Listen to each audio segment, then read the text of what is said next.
so scandalous.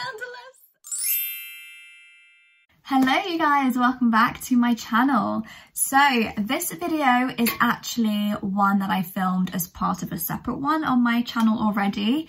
I will leave a link to it in the description box and also on the screen somewhere here, so you can check that out first, because that is really like the first part of this series around, or this topic of marriage and relationships and just this girl chat series that I'm doing on my channel.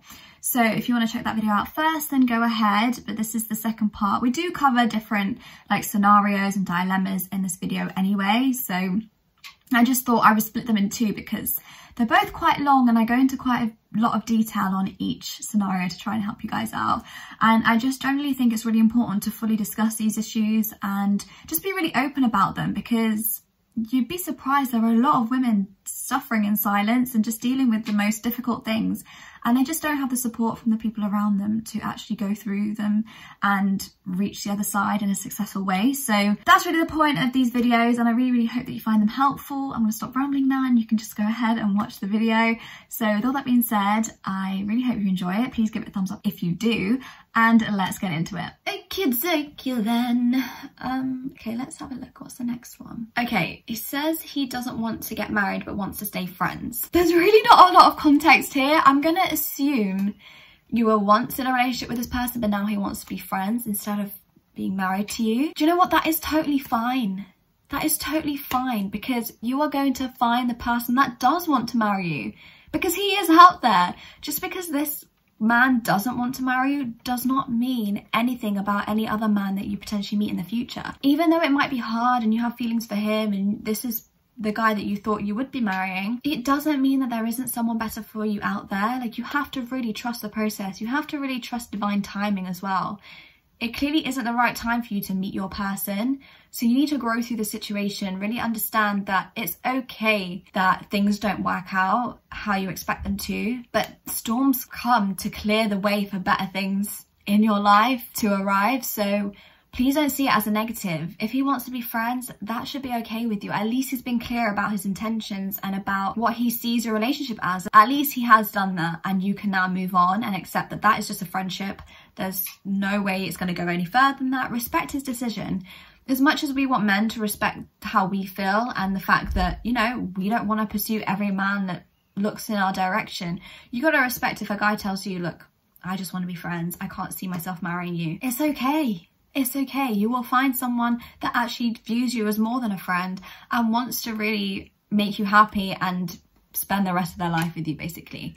So you just got to have faith that that person is still out there, and he is still out there clearly, because you haven't met him yet. But in the meantime, before you meet him, work on yourself, you know, focus on yourself, growing yourself, developing your skills. There's so much that you can do in the meantime. You don't have to be waiting for the next guy or the right one to come about. Like, you can be living your life, enjoying your life as an independent woman, and then you will be ready when the right guy comes into your life. Time will tell you. Honestly, it's probably the best thing that could have happened to you. And I really, really mean that. So my boyfriend of 4 years is absolutely amazing, but we're extremely different people. Should we keep dating?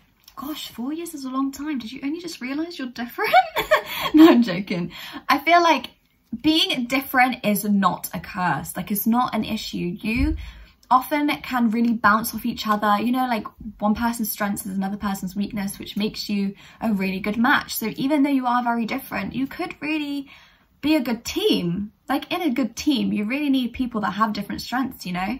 And even if like your interests are different, that doesn't necessarily mean that your relationship's doomed. That you can enjoy things separately and together. So it honestly really depends what it is about you two that are different. Like, are you clashing on things? Is that creating an issue for you? I mean, if you got to also think about love languages as well, because in a relationship, say for example, one of you has like a quality time love language, so you always want to spend like quality time with them, but the other person isn't really about that, like doesn't really care for that, then that might be causing the issue more than just the fact that you're just really different people.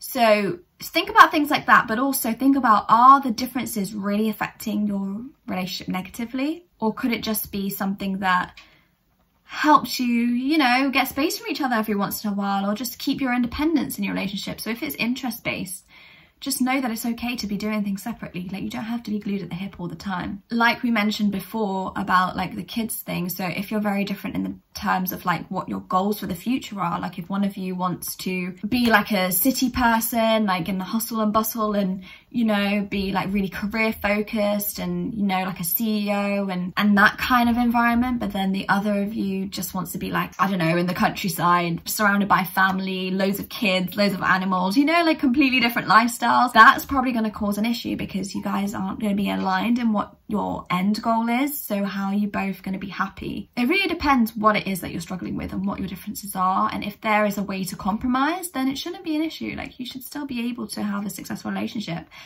But if there's fundamental things like when it comes to family, just like goals in life, you need to kind of have those aligned at least, just to make sure that you are both happy in life, because you don't want one person sacrificing their happiness for another, because that's just going to cause resentment and a whole other host of issues which shouldn't exist in a healthy relationship. You guys, what the heck is wrong with my hair? It's looking so gross, I can't cope. I'm in a happy and healthy relationship, but I still think about my toxic ex. Oh, girl, so scandalous. Do you know what? I feel like people that have been in toxic relationships, they really struggle to accept love from people. It doesn't even have to be if you've been in a toxic relationship. If you've been in a toxic like family environment and then you meet someone who's really healthy, like has a healthy relationship with you, makes you really happy, it can be very hard to deal with, like hard to manage, hard to understand that someone was actually just loving and caring and compassionate with no strings attached. Like that can be really shocking and kind of off-putting sometimes because it's just not what you're familiar with. But please, please, for the love of God, just accept the fact that that is normality. Like that is what it should be like, and that is how you deserve to be treated. Please don't think that what you're used to is always right. So if you're used to that toxicity and people treating you badly, that doesn't mean that that's normal. That doesn't mean that's okay. And even though that's probably more familiar to you, doesn't mean it's right. So you might have had a great relationship part of the time with your toxic ex, but remember, they were toxic. That's not a good relationship for you.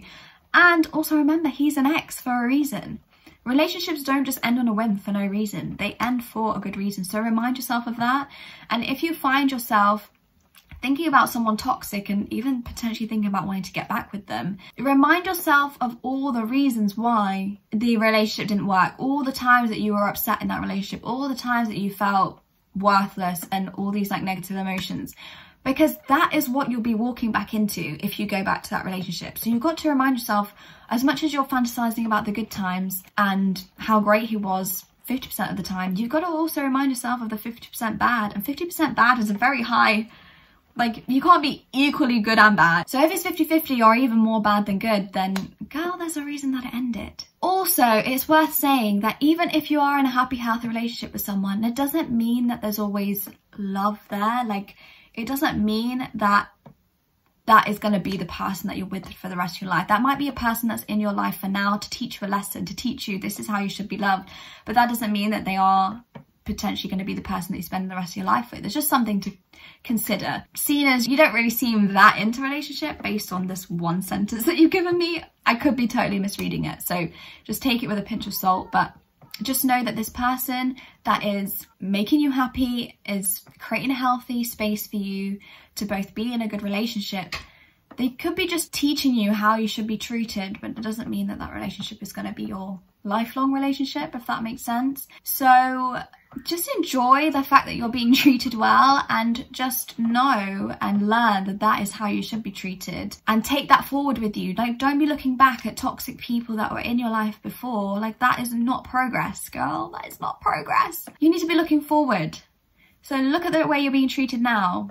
It's making you happy. You know it's healthy. So take that with you. It's just one of those things where you really have to know your worth and see your worth. You can't really be just infatuated by a person because of how you feel in the moment, even though predominantly most of the time they make you feel awful, because that's what toxic people do at the end of the day. But yeah, I think we talked a lot about lots of different scenarios there. I really hope what I said was helpful. Like I said at the beginning, I really just try and give advice based on what I would do in that situation, or just my personal perspective on the situation. So please take it with a pinch of salt. I'm not an expert. I'm not even a doctor, not even in the slightest. So I just want to create an open forum for discussions like this. I think it's so important for women to be open about their struggles, you know, not hide away. Like, the stereotypes are that women should put up and shut up, but we're not putting up with behaviours that we shouldn't have to put up with anymore. And in order to do that, we need to understand like what is normal, what isn't, and what we can do about it. So that's really why I want to make these videos, and I hope that you found them useful. Definitely leave your comments and suggestions down below. Make sure you follow me on Instagram so you can get involved in the next video. And with all that being said, I'll catch you guys in my next one. Bye!